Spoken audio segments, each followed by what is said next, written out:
मुअज़्ज़ज़ नाज़रीन, खुदावंद यीशु मसीह के नाम में आपको सलाम पेश करता हूं। और मैं फिनलैंड में जब गया तो मैंने देखा कि कई बड़े बड़े जनरल स्टोर्स हैं, जिनमें से एक एस मार्केट है।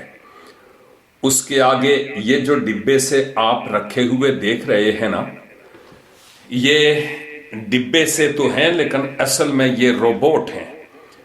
और ये वो रोबोट हैं कि बाय द वे अगर बूढ़े लोग फोन करके मार्केट से ब्रेड या मिल्क पैक मंगवाते हैं, छोटी चीजें, तो वो दुकान वाले इस रोबोट में डालते हैं और ये रोबोट टायरों पर चलता है और जीपीएस इसके अंदर फिट करते हैं।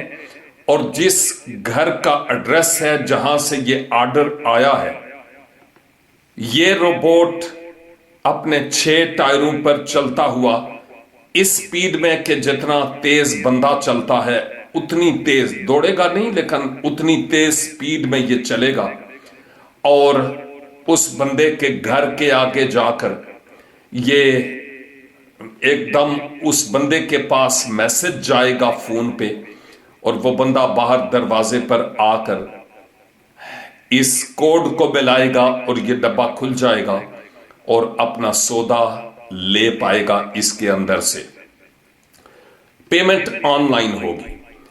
अगर आप सोचते हैं कि चंद फ्लोर का अपार्टमेंट हो तो नहीं, वहां नहीं, ये नीचे ही जा सकता है।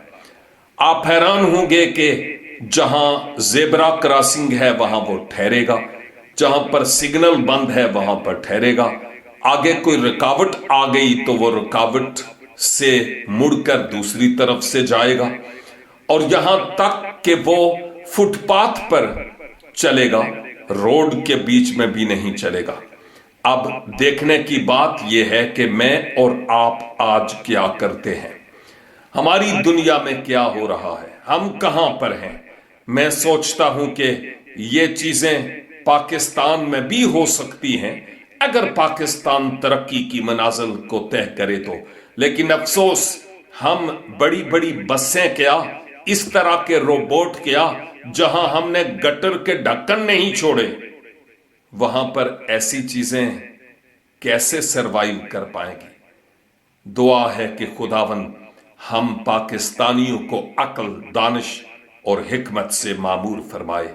गॉड ब्लेस यू, आमीन।